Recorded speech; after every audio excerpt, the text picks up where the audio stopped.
Présidentielle, l'interview sur Radio Classique et Public Sénat. Bonjour Gilles, bonjour Dominique de Villepin. Tout à l'heure, on écoutait Guillaume Tabar qui citait la phrase du président de la République, l'attente accroît le désir. Est-ce que vous considérez, vous qui êtes aussi candidat à la présidence, que le président de la République a raison ou tort d'attendre ? Il y a un facteur qu'on oublie souvent et qu'il faut rappeler après la brillante analyse de Guillaume Tabar, c'est que les seuls présidents qui ont été réélus l'ont été au sortir de cohabitation. Nous ne sommes pas en cohabitation, le président de la République ne peut donc pas jouer sur l'échec d'un Premier ministre sortant. Ça accroît évidemment le risque pour lui et les choses seront d'autant. Et ça veut dire que vous considérez à la lecture des sondages tels que nous les avons ce matin, et tous les matins d'ailleurs, un BVA, un TNS Sofres, que l'affaire est pliée au profit du candidat socialiste? C'est le point de départ. Le point de départ, c'est que c'est réglé. Nicolas Sarkozy a perdu. Si Nicolas Sarkozy veut gagner, il faut qu'il parte de ce constat-là. J'ai été suffisamment longtemps auprès d'un président de la République et participé à suffisamment de campagnes présidentielles pour savoir que quand on est le challenger, c'est le point de départ absolu. C'est à partir de ce constat qu'on peut gagner. Mais ça, vous faites référence à Jacques Chirac en 95. À Jacques Chirac ou à François Mitterrand. La situation est toujours la même. Il faut très lucidement faire ce constat. Alors si on veut en plus se bercer d'illusions et imaginer que les choses ne sont pas ce qu'elles sont, que les Français sont peut-être moins mécontents qu'ils ne sont mécontents, alors là je crois que oui, c'est doublement plié. Mais est-ce que vous croyez sur le fond maintenant, après l'intervention de l'autre jour, que l'idée qu'on puisse s'inspirer du modèle allemand est une bonne chose dans le contexte d'aujourd'hui? Je crois que c'est une erreur. Je crois que c'est une erreur parce que c'est pas l'intérêt de la France et surtout ce n'est pas également l'intérêt de l'Europe. L'égalité entre la France et l'Allemagne a été rompue depuis maintenant de longs mois. Et cette égalité, elle était protectrice. Nous représentions en gros l'Europe du Sud avec ses préoccupations, ses inquiétudes, ses souffrances. L'Allemagne représentait l'Europe du Nord avec ses exigences et ses vertus, notamment en matière de discipline budgétaire. Si nous ne rappelons pas aux Allemands que la discipline seule ne réglera pas les problèmes de l'Europe et qu'il faut y ajouter une solidarité financière, ce qui veut dire aller beaucoup plus loin dans les réformes structurelles, la réforme de la BCE, en faisant de cette Banque Centrale Européenne une prêteuse en dernier ressort, une réforme avec la création d'euro-obligations qui mutualisera les dettes européennes. Et deuxième exigence, avancer dans la voie de la croissance. On voit bien que donc, lundi, on n'a pas discuté malheureusement de croissance puisque c'est la dette grecque qui était à l'ordre du jour. Donc on voit bien, cette Europe, elle doit être équilibrée. L'Allemagne, qui a un modèle économique qui se fait au détriment des autres Européens. Parce que l'Allemagne, bien sûr, elle a des marchés d'exportation en Asie, bien sûr, elle a une dynamique industrielle très forte, mais aussi elle commerce avec le reste de l'Europe et elle tire avantage de la faiblesse des autres États européens. Donc il doit y avoir une contrepartie payée par l'Allemagne à l'Europe. Justement, Dominique de Villepin, avant qu'on revienne sur la campagne avec Gilles Leclerc, la grande question qui est encore réexposée ce matin par François Hollande chez nos confrères de RTL, c'est de dire, moi je ne signerai pas justement un traité dans lequel la croissance et l'emploi ne sont pas clairement écrits. C'est-à-dire le traité tel qu'il est, que veut signer le président de la République et qu'exige Angela Merkel, François Hollande le dit, le redit encore ce matin, il ne le signera pas. Alors, il a raison ou il a totalement tort? Il y a deux approches de cette question. La première, c'est de considérer qu'il y a une continuité, et c'est ma position, il y a une continuité de la France et qu'on ne peut pas revenir sur la parole de la France quelques mois plus tard. Et donc, signer ce traité, qui connaîtra encore beaucoup de péripéties, parce qu'il faut qu'il soit ratifié, on est encore loin du but. Et on verra ce qui se passe dans beaucoup d'autres pays. Ce matin, on voit qu'en Irlande, les choses ne seront pas simples, les Irlandais veulent un référendum. Donc le destin de ce traité est loin d'être écrit. Mais je suis pour respecter la parole de la France. Par contre, qu'il y ait une bataille à mener avec l'Allemagne, que nous disions à l'Allemagne, écoutez, nous n'irons pas plus loin. Si vous n'acceptez pas de défendre l'intérêt de l'Europe et de rééquilibrer votre politique, nous n'avons pas à payer pour un modèle allemand. C'est ni la voix du président de la République, ni celle de François Hollande. Mais elle existe. On peut signer le traité tout en disant aux Allemands, écoutez, si vous voulez un vrai partenaire et avancer avec ce partenaire, c'est-à-dire la France, il vous faudra avoir une politique plus ouverte. Gilles Leclerc. Dominique de Villepin, à propos justement de l'Allemagne, le fait que Angela Merkel va visiblement venir en France soutenir Nicolas Sarkozy, est-ce que c'est quelque chose qui vous choque? C'est pas tant quelque chose qui me choque que quelque chose qui me paraît une faute politique.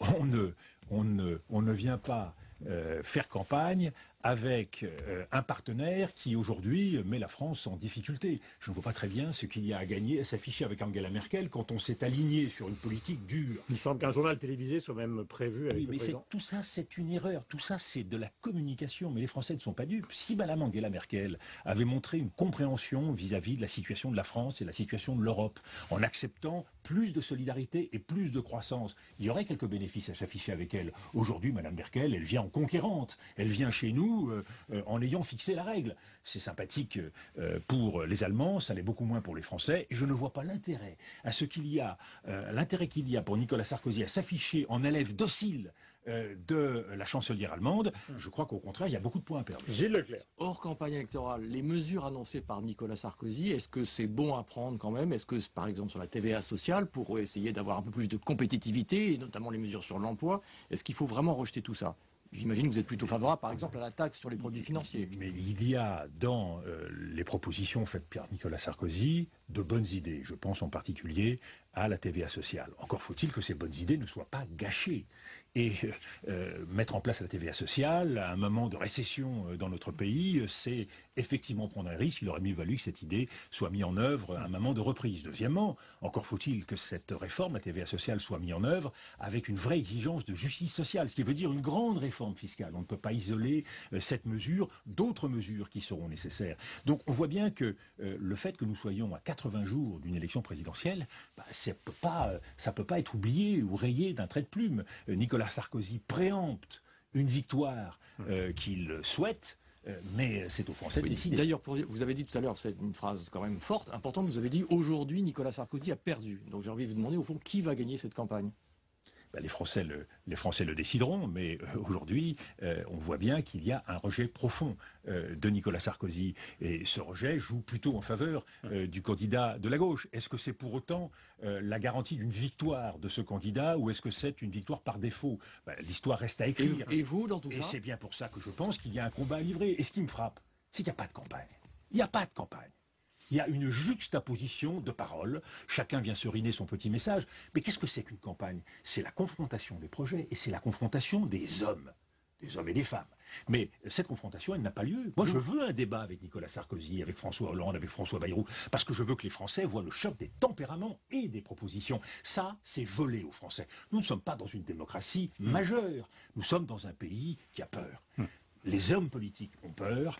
Les journalistes sont suffisamment aujourd'hui embrigadés dans leurs habitudes, pour être polis, pour finalement accepter ce petit jeu qui est tout sauf valorisant. Mais alors, pour la Dominique de démocratie Villepin, française. ça veut dire que ce matin, vous ne croyez pas du tout au sondage. Il y en a deux qui vous qualifient, enfin qui donnent une estimation entre 1 et 3%. Vous n'y croyez pas? Les sondages sont truqués? Non, je ne crois absolument pas au sondage comme reflet du vote des Français. Tout simplement parce que les Français ne sont pas, je le redis, dans l'élection présidentielle pour le moment. On ne voit aucun signe. On est à 80 jours. Oui, mais je ne vois aucun signe d'intérêt. On a un président qui joue la montre, on a un candidat socialiste qui est clairement le favori de l'ensemble de la scène politico-médiatique. Les débats intéressent les Français, par exemple. Alain Juppé, que vous connaissez bien, face à François Hollande, toujours très gros score d'audience. Jusqu'à nouvel ordre, Alain Juppé n'est pas candidat à l'élection présidentielle. Certes. Ce débat était surréaliste à tous égards. Donc voilà, ce que je souhaite, c'est qu'on rentre dans le vif du sujet, qu'on puisse confronter les positions des uns et des autres. Moi, je serais ravi de débattre avec chacun sur Mais vous l'ensemble savez des que pour sujets. François Hollande, il n'y a aucune raison que ça ne se fasse pas. En revanche, pour le président de la République, il y a une tradition depuis 1974, c'est qu'il n'affronte un candidat potentiel à la présidence qu'entre les deux tours. Oui, mais ça, c'est son malheur. C'est son malheur. C'est parce que le malheur de la quand Ve on a- République, ça quand- existe depuis 1974. Non, mais peut-être, mais quand on a le bilan qu'il a, il vaudrait mieux qu'il puisse exposer la vision qu'il a de la France. Parce que si il ne se met pas dans le bain et s'il n'accepte pas la confrontation, la proximité avec les autres candidats, il y a forte chance que ce bilan le dépasse et Mais le déborde. comment expliquez-vous quand même, Dominique de Villepin, parce que quand vous avez été à Matignon, le chômage a régressé, les déficits aussi. Comment expliquez-vous que cette image, puisque vous dites choc des tempéraments, n'arrive pas à s'imposer aujourd'hui, vous concernant? Parce qu'il est difficile de passer le cap de la politique médiatique. Aujourd'hui, la mise en scène médiatique fait que les messages n'ont pas la possibilité de passer facilement. Vous avez raison, moi j'ai mené 3 batailles quand j'étais à Matignon. La bataille de l'emploi, 600 000 demandeurs en moins. J'ai mené la bataille des déficits, 50 milliards de déficits en moins. Et j'ai mené la bataille du patriotisme économique.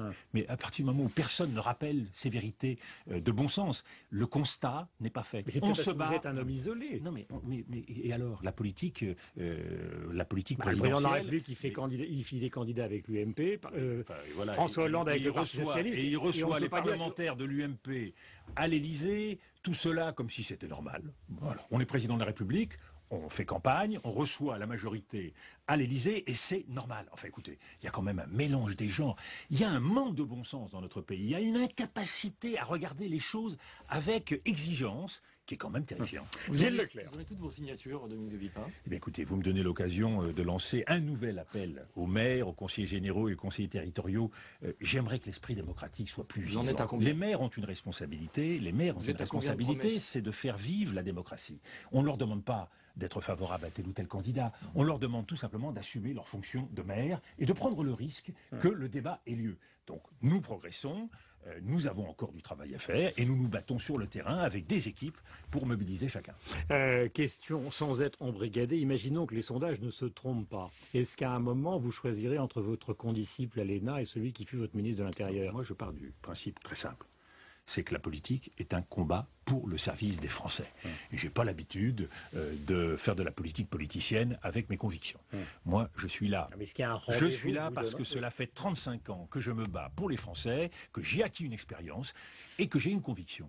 C'est que dans la crise, il y a finalement 2 voies. Celle que proposent les autres candidats et qui considèrent que la crise est une parenthèse et qu'après tout ira bien, on recommencera comme avant. Moi j'ai une conviction, c'est que rien ne sera plus jamais comme avant. Il faut changer de modèle de production, changer de modèle de protection et de consommation, mais il faut surtout refonder la politique. Aujourd'hui, la politique n'a pas de main, quelles que soient les bonnes intentions du président de la République, il ne peut pas être efficace. Ça veut dire qu'il faut arriver à des méthodes beaucoup plus exigeantes, comme le font les entrepreneurs. 10 ministres, recentrer les missions de l'État, 8 régions pour porter notre ambition en Europe et dans le monde. On voit bien que c'est une question de levier. Nous ne luttons pas à armes égales avec nos voisins. À propos du monde, justement, peut-être qu'on va terminer avec ça, Guillaume. Comment convaincre, par exemple, la Russie de voter une résolution au Conseil de sécurité de l'ONU ? Apparemment, ça a l'air très très difficile pour parler de la Syrie, évidemment. La Ligue arabe parle de machine à tuer. Il faut agir. Nous avons un atout dans cette région, 2 atouts même. La Ligue arabe, d'un côté, qui s'est engagée, qui a envoyé des observateurs et qui est prêt à aller plus loin. C'est un atout, c'est une nouveauté. Il y a un deuxième atout, c'est la Turquie. Et la Turquie a proposé des corridors humanitaires. À un moment donné, Alain Juppé s'est engagé dans cette voie. Nous ne pouvons pas accepter qu'une population civile soit massacrée, que des enfants soient massacrés. Ça veut dire qu'il faut prendre le risque d'intervenir pour des corridors humanitaires ou une zone de protection. On ne peut pas se contenter d'aller discourir à New York, alors même que c'est massacré. L'envoi on ne fait pas avec la Syrie ce qu'on a fait avec la Libye. Il s'agit d'envoyer des troupes pour garantir la constitution, la création de ces corridors humanitaires. Oui, je ne demande pas une intervention militaire. Je demande que nous puissions sauver des vies. Et cet objectif-là, qui n'est pas du tout le même objectif que celui que nous nous sommes donné dans d'autres circonstances, en Libye par exemple, est un objectif noble qui mérite d'être mis en avant par une coalition de pays volontaires, même si il n'y a pas de résolution aux Nations Unies. Le Rafale, bonne nouvelle ou pas ? D'abord, attendons qu'on l'ait signé, parce qu'on a suffisamment vu d'annonces dans ce secteur. Bonne nouvelle, nous verrons quand c'est signé, nous verrons les modalités de ce contrat. Est-ce qu'il y aura les transferts de technologies exorbitants que certains indiquent aujourd'hui? Est-ce que plus de 90% de ces Rafales seront construits en Inde? Est-ce qu'il y aura des emplois créés en France? Vous ne croyez pas finalement? Vous pensez que c'est un peu comme le Brésil? Je vais vous dire, à 80 jours d'une élection, à 80 jours d'une élection, je suis sceptique. Dominique de Villepin en direct ce matin sur l'antenne de Public Sénat et de Radio Classique. Merci Gilles, on se retrouve évidemment demain. Bonne journée à vous. Merci.